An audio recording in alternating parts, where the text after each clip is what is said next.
Fala galera, aqui é o professor André, dando continuidade ao nosso curso de filosofia. Apresento para vocês, finalmente, a filosofia moderna.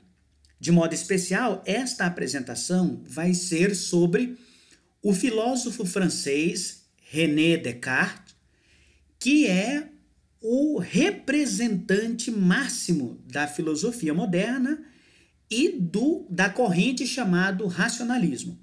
Olha só, esse quadro introdutório que eu preparei para vocês, nós temos aqui, um problema básico que a gente chama problema gnosiológico, ou seja, problema sobre o conhecimento. Esse problema, ele é típico do período chamado filosofia moderna, ou melhor, ele inaugura a filosofia moderna. O problema sobre o conhecimento. Nós temos dois grupos de filósofos. O primeiro grupo, os empiristas, e o segundo grupo, os racionalistas. Esses dois grupos disputavam sobre esse problema. Ou seja, os empiristas, Francis Bacon, John Locke, George Berkeley e David Hume, falavam que o conhecimento nasce da experiência, nasce dos sentidos. Do outro lado, os racionalistas, René Descartes, Baruch Spinoza e Gottfried Leibniz, dizendo que o conhecimento nasce da mente, nasce da razão, e a razão aqui como característica de ideias inatas, ou seja, sem experiência. Por fim, coloco aqui a última posição, ou uma posição síntese, digamos assim, chamada o criticismo. O representante dessa posição crítica é o filósofo alemão chamado Immanuel Kant. Aqui então, galera, já tem pano para manga. Se nós conseguirmos estudar todos esses filósofos, os 4 empiristas, os 3 racionalistas e o Immanuel Kant, representante do criticismo, digo para vocês, nós seremos campeões no Enem. Devemos entender bem esses filósofos sobre a questão do conhecimento. Todos eles caem e caem muito no Enem e no vestibular. Vamos à próxima apresentação.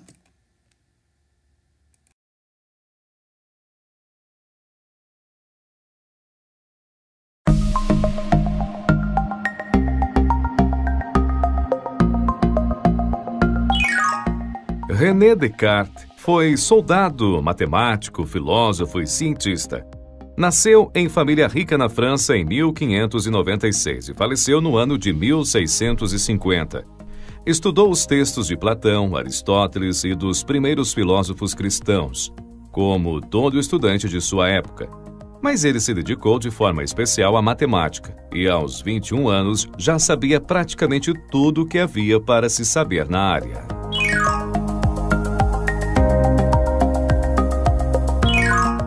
Ainda jovem, Descartes vivenciou uma crise intelectual. Ele percebeu que os filósofos procuraram pela verdade durante séculos, mas foram incapazes de chegar a uma conclusão sobre a qual todos pudessem concordar. Descartes então percebeu que deveria duvidar de tudo que existia na filosofia, o que o levou a uma depressão profunda. A partir daí, ele decidiu que deveria aprender as coisas por si mesmo, em vez de confiar nos especialistas. Contudo, na sua caminhada em busca da verdade, Descartes chegou a uma conclusão semelhante à de Copérnico, que viveu antes dele, de Kepler e de Galileu, que viveram em sua mesma época. Essa conclusão era de que todos os eventos da natureza podem ser descritos em linguagem matemática. Newton, que nasceu poucos anos antes da morte de Descartes, também chegaria a essa conclusão. Mas por que Descartes considera que todos os eventos naturais, mesmo os mais complexos, podem ser expressos em termos matemáticos?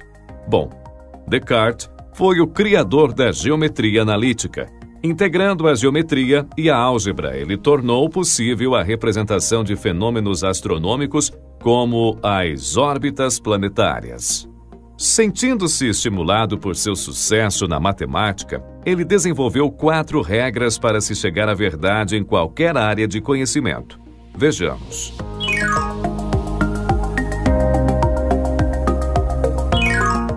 Nunca aceitar nada como verdadeiro à primeira vista.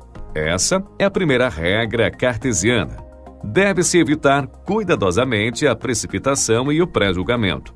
Algo só pode ser aceito como verdadeiro quando for percebido de forma tão clara e distinta que não exista nenhuma razão ou situação para duvidar. Dividir os problemas em tantas partes quanto possível é a segunda regra. Uma grande dificuldade deve ser dividida em vários problemas menores de modo a facilitar a busca por soluções. Pensar de forma ordenada é a terceira regra de Descartes. Deve-se começar pelas coisas mais simples e fáceis de entender, progredindo gradualmente para a abordagem dos conhecimentos mais complexos. Prestar atenção aos detalhes é a essência da quarta regra cartesiana. As enumerações devem ser tão completas e as revisões tão abrangentes que nada possa ser omitido ou passar despercebido.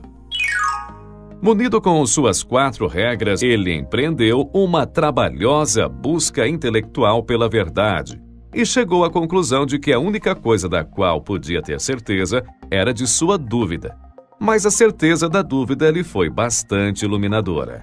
Afinal de contas, duvidar é pensar, e o pensamento requer um pensador.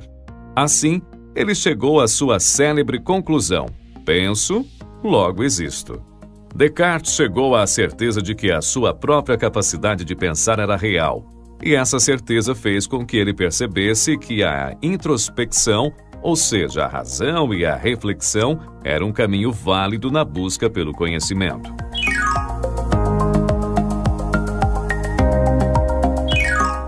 Analisando os conteúdos do seu próprio pensamento, Descartes percebeu que algumas ideias apresentavam-se com tanta clareza e nitidez que mereciam ser aceitas como verdadeiras.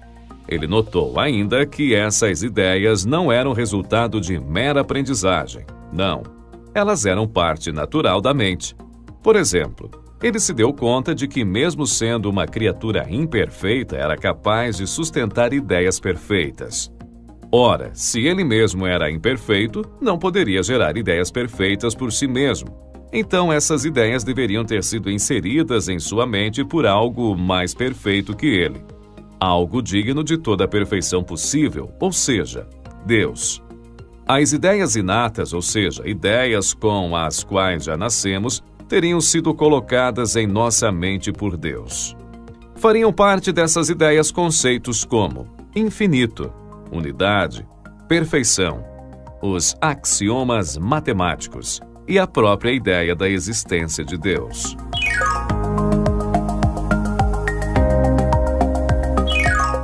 Descartes afirma que devemos confiar nas informações que obtemos através dos sentidos, ou seja, do paladar, do olfato, da visão e etc. Alguns filósofos afirmam que os sentidos nos enganam, mas Descartes pensa diferente. Como vimos, ele entende que Deus existe e que é perfeito. Bom, se Deus existe e é perfeito, ele jamais enganaria os humanos. Jamais nos ofereceria sentidos enganosos.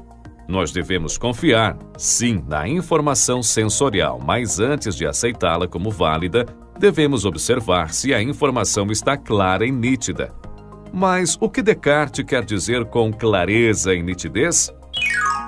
Observe o seguinte exemplo. Se vemos uma vareta parcialmente mergulhada em um aquário, temos a sensação de que a vareta é torta. Mas se retirarmos a vareta da água, perceberemos que, em verdade, ela é reta. Esse exemplo evidencia que a informação que nos chega pelos sentidos precisa ser analisada racionalmente para que se torne clara e nítida. E assim verificamos se a informação é válida ou não.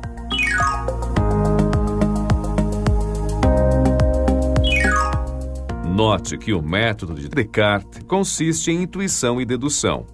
Intuição é o processo pelo qual uma mente objetiva e atenta chega a uma informação clara e nítida, ou seja, uma ideia sobre a qual não há mais dúvida. Uma vez que se chega a essa ideia, usa-se a dedução para se concluir outras ideias válidas a partir daquela primeira. Por exemplo, primeiro Descartes chegou à ideia de que Deus existe e é perfeito. Para ele, tal ideia estava clara e nítida. A partir dela, ele deduziu que Deus, sendo perfeito, não nos enganaria. Então poderíamos confiar em nossos sentidos.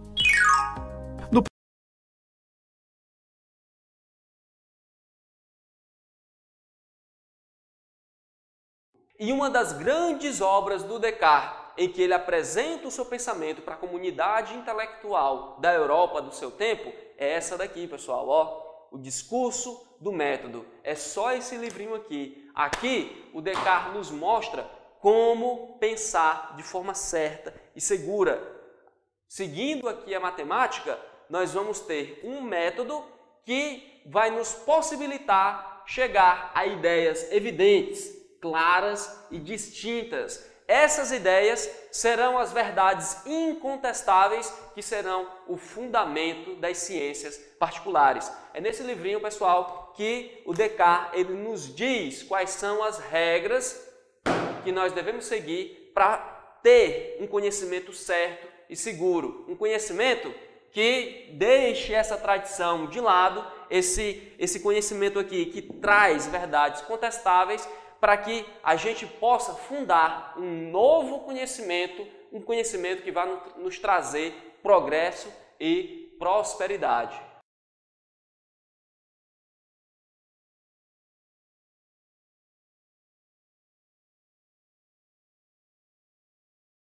O método cartesiano nada mais é do que colocar a razão como operando as ideias de dedução matemática para poder encontrar as verdades.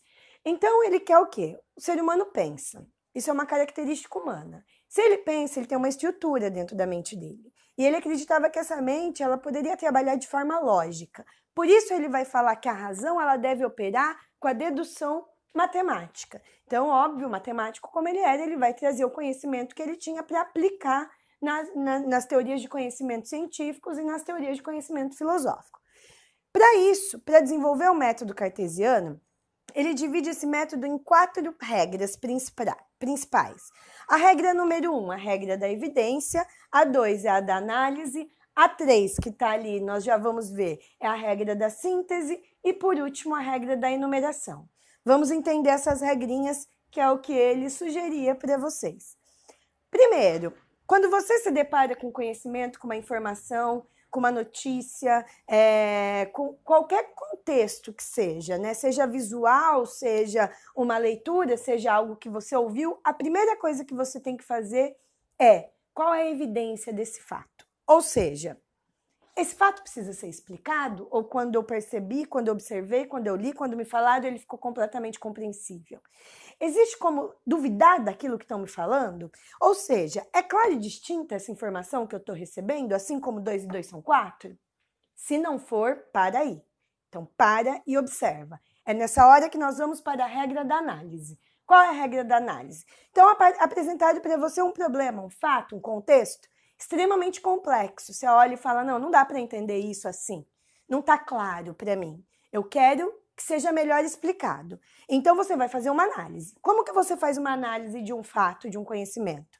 Primeiro, você tem que dividir o problema que você encontra como complexo em várias partes.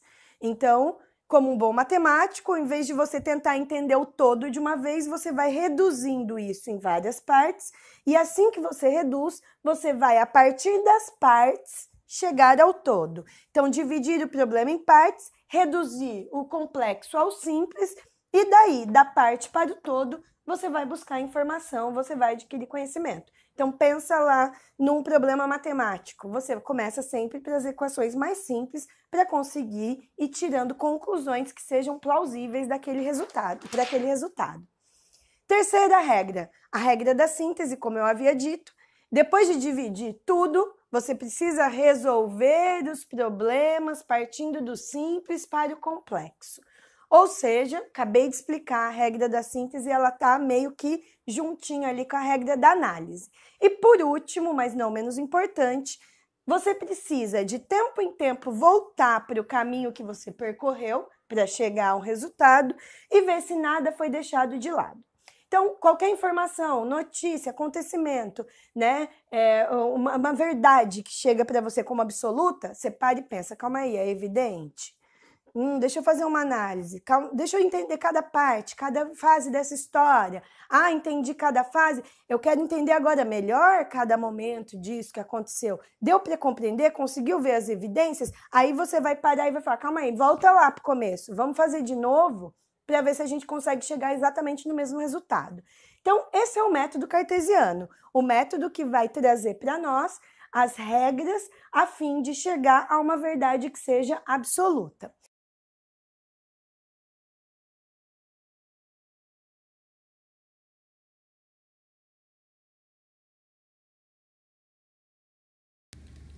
Galera, como já deu para vocês perceberem, nós estamos estudando um livro de René Descartes chamado Discurso do Método. Nós acabamos de ver a parte 2. Nesse slide, nós temos a parte 3 desse livro. E na parte 3 do livro Discurso do Método, Descartes vai trabalhar a questão da moral provisória. Exatamente. Segundo Descartes, os costumes dos seres humanos são tão diferentes uns dos outros que não é possível uma moral definitiva. Por isso, ele dedica, nessa parte 3, a sua moral provisória em 4 máximas, ou seja, em 4 princípios. Os textos que seguem aqui são palavras que eu tirei do próprio livro e ele escreve em primeira pessoa, tá?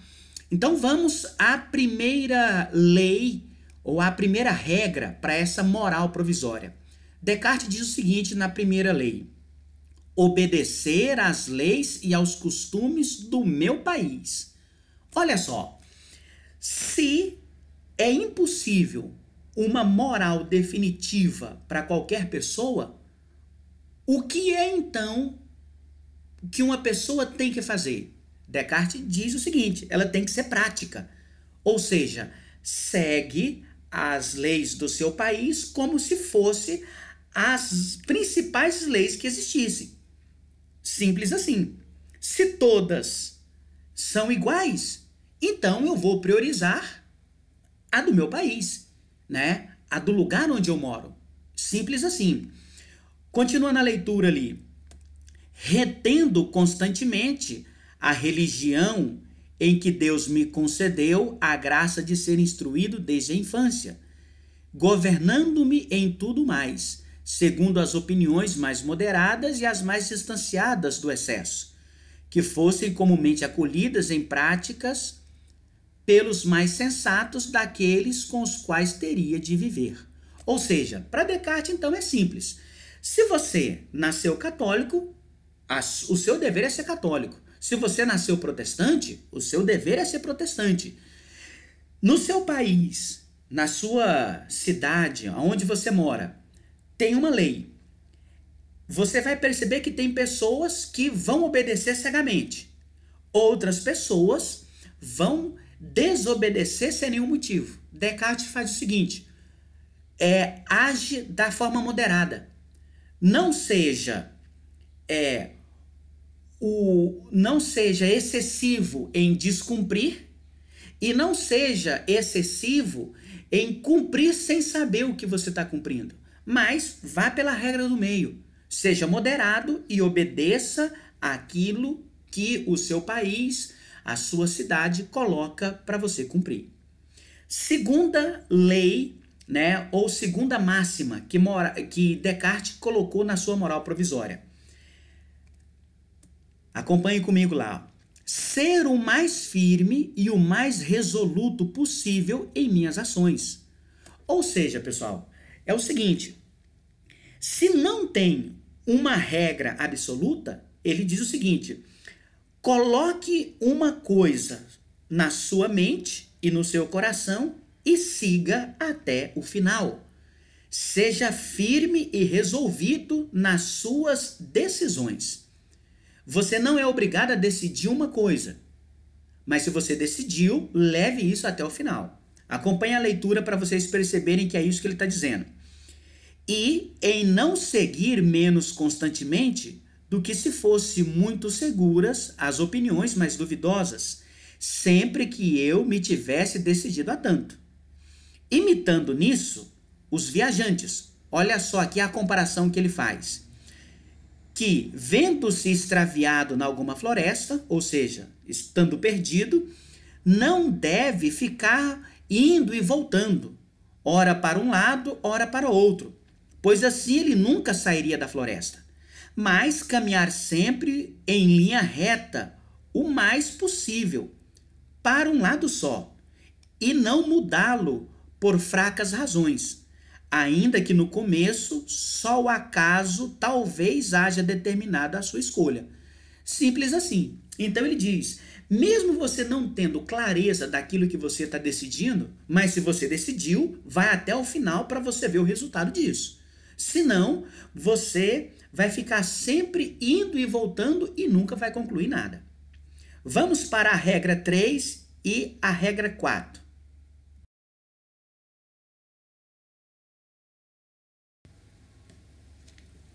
Olha só, aqui nós temos a regra 3 da moral provisória de Descartes.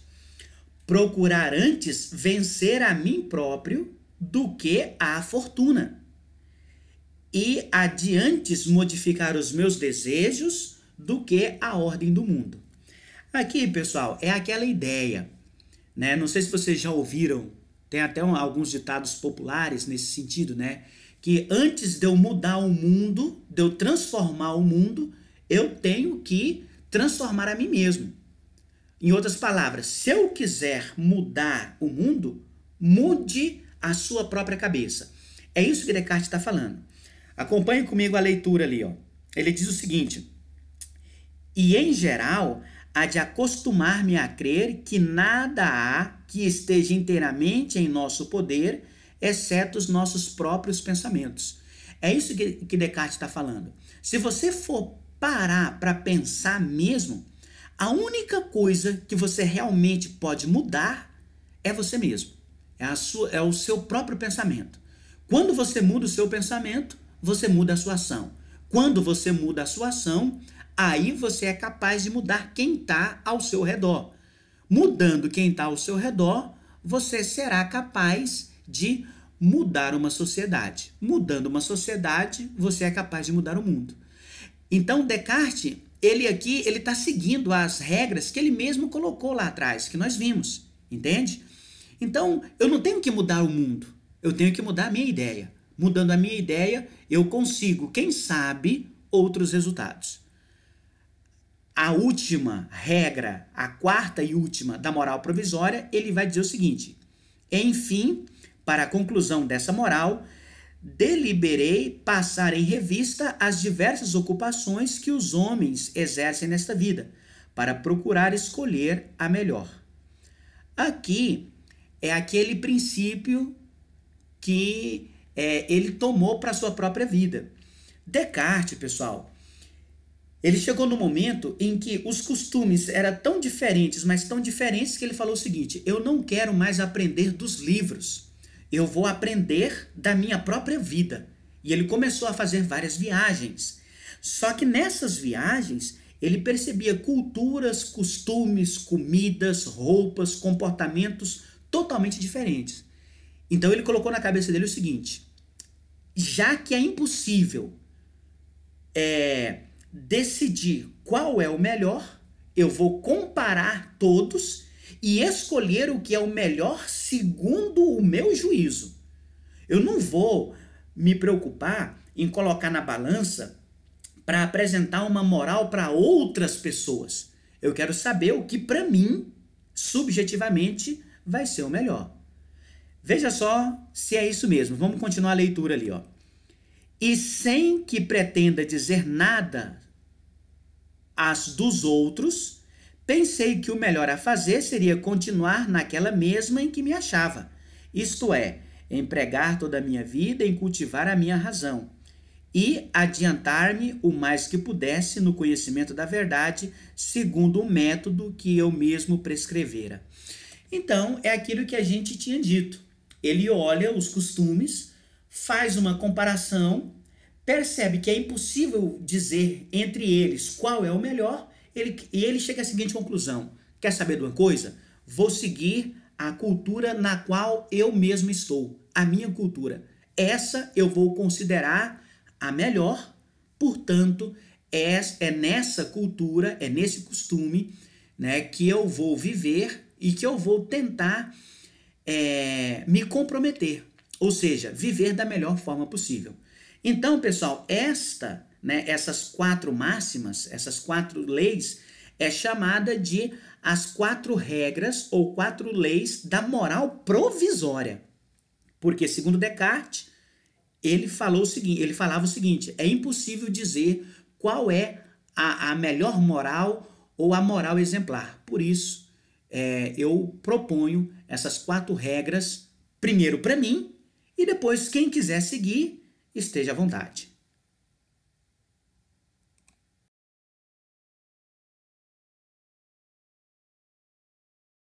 E a outra grande obra do Descartes é essa daqui, as Meditações Metafísicas. Dá para ver direito aí, ó?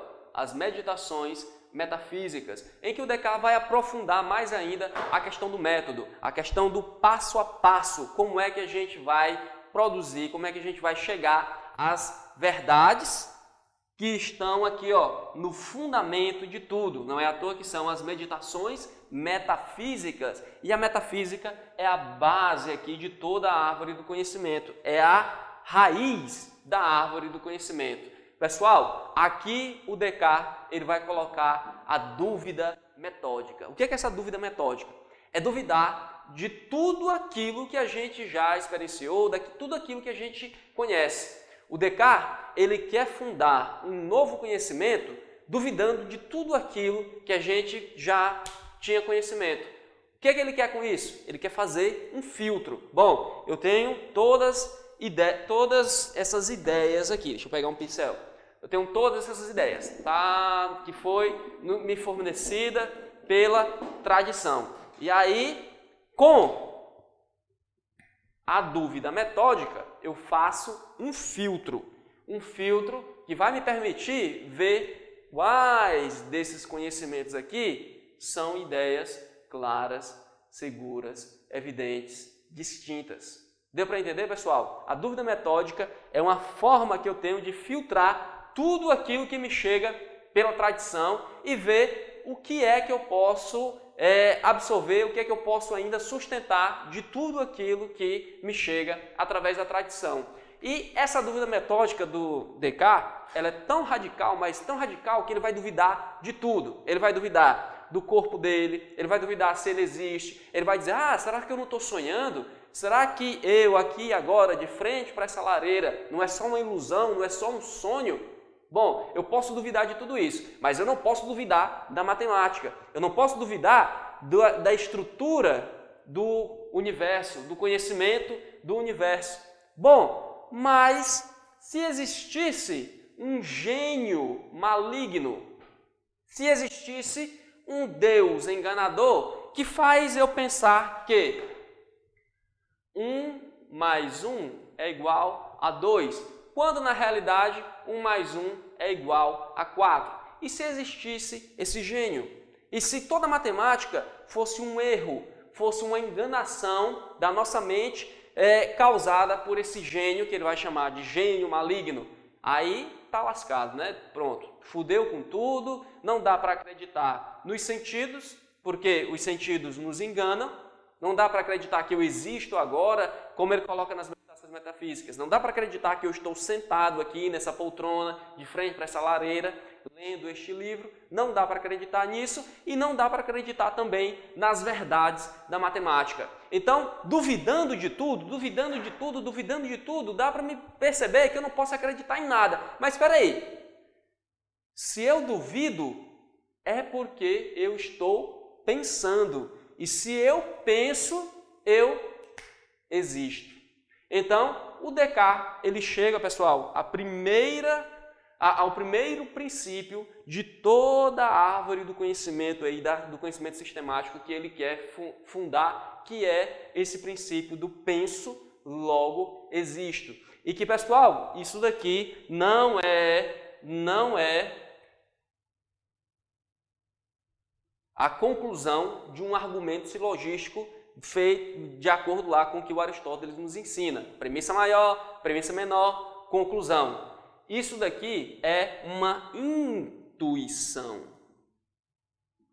Isso daqui é uma ideia que já está na minha mente. É uma ideia inata, ok? Se vocês verem aí alguma questão dizendo que eu penso, logo existo do Descartes, é resultado, é fruto de uma argumentação silogística. Não, é uma intuição que o Descartes tem. Esta é a primeira certeza do Descartes. Eu duvido de tudo, duvido até da matemática, mas eu não posso duvidar de que eu esteja duvidando. E se eu estou duvidando, eu estou pensando. E se eu penso, eu existo. Essa é a primeira certeza. E aqui, pessoal, reside a grande virada da filosofia feita pelo Descartes. O Descartes vai colocar o indivíduo no centro. A primeira certeza que a gente tem é que eu existo, o indivíduo, ele existe. E aí depois ele vai nas meditações metafísicas dizer quais são as outras verdades incontestáveis, como é que ele vai chegar ao conhecimento do mundo, como é que ele vai provar que o mundo existe, as outras coisas existem e por aí vai.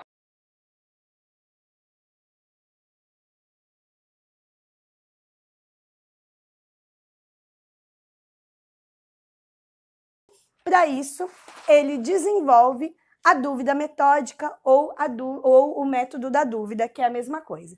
Então, você tem lá a meta do do Descartes, que é buscar o conhecimento verdadeiro. Na sequência, ele desenvolve, então, uma metodologia. Ele dá um nome para essa metodologia, que é a dúvida metódica. Ok. Ele divide essa metodologia em 3 momentos.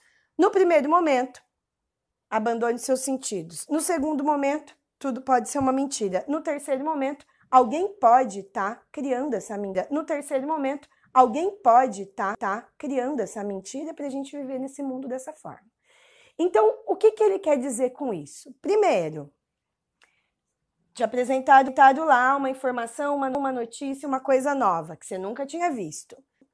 Não confie em tudo que você vê, em tudo que você ouve, em tudo que você se sente. Ou seja, tato, olfato, visão, paladar e audição, para o Descartes, não são confiáveis.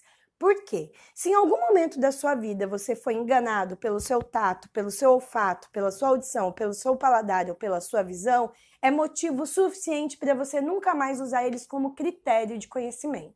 Então, por exemplo, você está aqui ouvindo uma música, você fala, nossa, está tendo uma festa em algum lugar. Você fala, é o seu vizinho de cima, que sempre faz festa. E você descobre depois que, na verdade, era o prédio da frente, seu vizinho de cima não tinha nada a ver, apesar de que o som parecia estar vindo daquele lugar. Um segundo exemplo, você tem lá uma criança de 2 anos que nunca tomou suco de laranja na vida, a mãe escova o dentinho dela de manhã e fala, toma filho, experimenta um suco de laranja. Qual a chance dele gostar de suco de laranja? Ela é menor. Por quê? Porque o paladar dessa criança foi alterado a partir do momento que ela escovou o dente. Se a gente pega essa caneta, vamos ver se funciona, e eu faço esse movimento, a ideia é que ela pareça mole. Se ela estiver parecendo, ótimo. Se não está, imagina que ela seja mole. Mesmo ela parecendo mole, você, estudante, que sabe que ela é um material consistente, mas que por conta da ilusão de ótica ela pode parecer mole, você chegou à conclusão de que quem conhece não é sua visão, é o seu raciocínio. Então, o que acontece? O segundo momento é a gente cogitar que tudo que existe no mundo pode ser uma ilusão ou um sonho. O Descartes falava que a gente não pode acreditar que tudo que está aqui é real. Por quê? Porque quando a gente está dormindo, inerte, deitado numa cama, nós sonhamos. E quando nós sonhamos, nós usamos os nossos sentidos. No sonho, você consegue ter medo, você corre até cansar, você sente cheiro, você sente gosto, você sente prazer, e o seu corpo não está vivendo nenhuma dessas experiências. Ou seja, O conhecimento, ele está na sua racionalidade, na sua capacidade de discernir as coisas do mundo. E por último, ele vai falar, tome cuidado que pode estar existindo um gênio maligno aí. O que é isso? Gênio maligno, questão de vestibular. O que acontece? O gênio maligno é como se fosse um deus manipulador que cria ilusões coletivas. Então, se a gente colocar no mundo de hoje, seriam ideologias, né? Que vão criando para a gente acreditar que aquilo é do jeito que é e não tem como ser diferente. Então, a gente tem que se atentar a tudo isso. Isso é um método, ok, duvidar de tudo. Mas que prova que ele consegue com isso?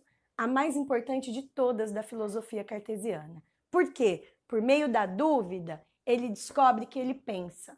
Porque eu, que duvido de tudo, eu não posso duvidar que eu duvido. Portanto, se eu duvido, eu penso. E se eu penso, eu existo. E aí vem a célebre frase, penso, logo existo, no latim, cogito ergo sum, e isso faz com que muda completamente o rumo da filosofia nesse momento.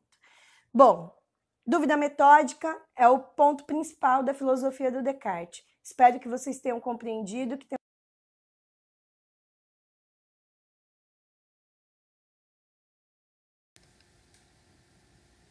Aqui, pessoal, apresento para vocês 3 coisas que Descartes falava que existe e que compõem tudo.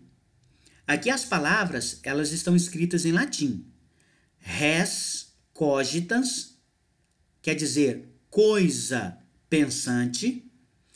Depois, res infinita, quer dizer coisa infinita. E res extensa, quer dizer a coisa física, a coisa extensa. Então, segundo Descartes, ele chega à conclusão de que só existem essas 3 coisas. A coisa pensante, a coisa infinita, que é Deus, e o mundo físico. Só que o que é cobrado muito no Enem, e o que é cobrado muito nos vestibulares, é que Descartes, ele é dualista. Aí vocês podem perguntar assim, professor, mas dualista não vem de 2? Por que o senhor está explicando 3? Olha só, Descartes, ele é dualista porque ele vai falar o seguinte, dessas 3 coisas, 2 estão juntas em um único lugar. Qual é esse lugar? O ser humano. Então, note bem, Descartes, ele fala que existem 3 coisas, porém, 2 dessas 3 estão juntas numa pessoa só, num lugar só, no ser humano. Então, é por isso que Descartes é chamado de dualista. Então, quando aparecer lá no Enem a perguntinha falando assim, Descartes é dualista, você vai ter que lembrar disso. Sim, Descartes é dualista. Por quê? Porque o ser humano, segundo Descartes, ele é feito de 2 substâncias, de 2 dessas coisas, né? Que é a primeira e a terceira. Acompanhe comigo ali a leitura. Portanto, há no homem uma divisão de 2 substâncias, já que o pensamento é real, enquanto o resto depende dele. Então, se é pensamento, é res cogitans, tá?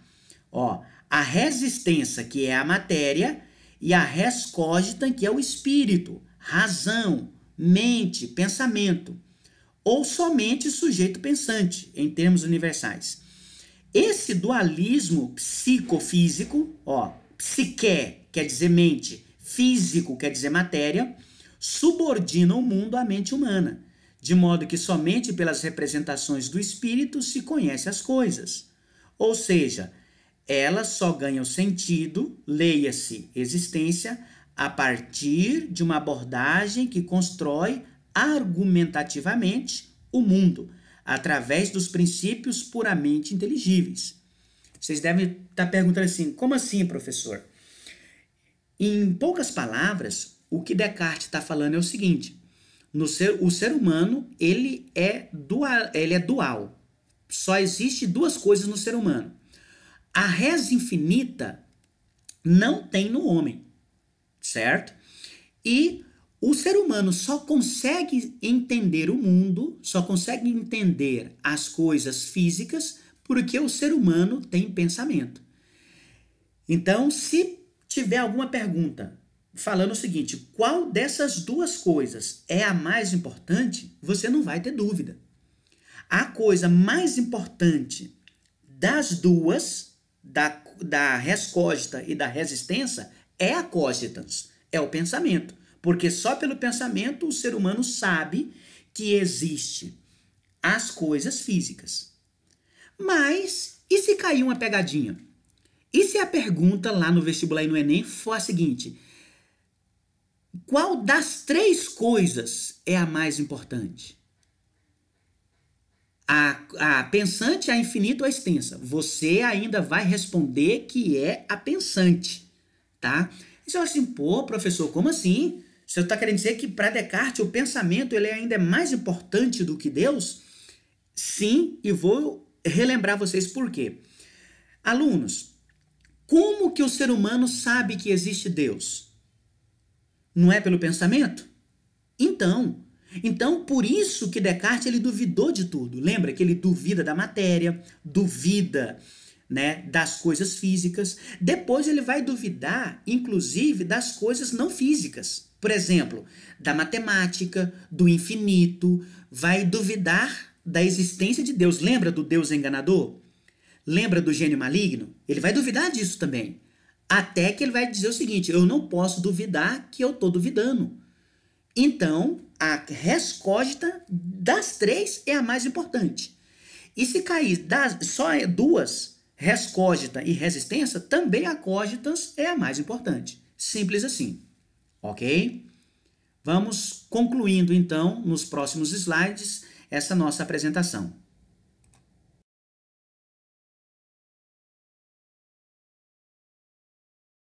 O Descartes ele vai falar para a gente do conceito, né, das ideias para a gente. Ele vai dar uma ideia, passar um panorama para a gente dos tipos de ideias, né? E ele fala, nós temos várias ideias, né? As dúvidas estão ali presentes, mas nós temos várias ideias.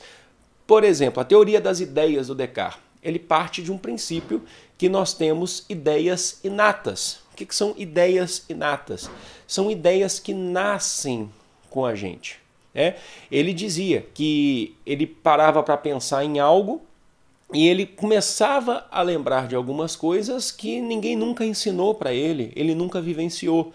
Então ele fala que nós nascemos já com ideias inatas. E o Descartes fala, né, quais são as ideias inatas. O conhecimento matemático é uma ideia inata e Deus para o Descartes é uma ideia inata. Você nasce, tá, já entendendo um conceito do que é Deus, porque você nasce já com um parâmetro de perfeição. Então ninguém te ensinou sobre Deus, ninguém te ensinou a definir 1 mais 1 é igual a 2, porque isso aí você já meio que nasce com isso. Então Descartes diz, nós nascemos com algumas ideias que são que já vêm com a gente, né? Que são ideias inatas. Mas não é só isso. O Descartes ele também fala para a gente que nós temos as famosas ideias adventícias. O que são as ideias adventícias? São aquelas ideias que a gente não nasce com elas. Nós ganhamos essas ideias, nós, na verdade, aprendemos sobre essas ideias a partir da nossa experiência, através do método aí do empirismo. Então, viver e conhecer as coisas a partir da sua vivência é viver, né, conhecer essas ideias que a gente chama de adventícias.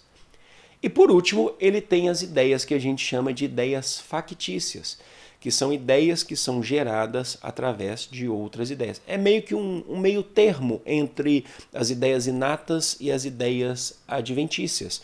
Então, alguém me falou algo, né? Algo que eu não presenciei, que eu não necessariamente vivi, mas alguém me falou sobre algo. Eu imagino esse algo na minha cabeça, mesmo que eu nunca tenha visto. Eu consigo tentar imaginar algo que eu nunca vi necessariamente a forma. Se eu falo uma palavra para vocês, por exemplo, que vocês nunca ouviram, vocês vão tentar imaginar a forma do que é isso, por exemplo. Então Descartes ele trabalha com a ideia de que se a gente pensa em algo, né, esse algo tem alguma forma. A gente não consegue pensar na não existência, né? Sempre a gente só consegue imaginar as coisas que têm forma. E ele vai explorando a filosofia nesse sentido.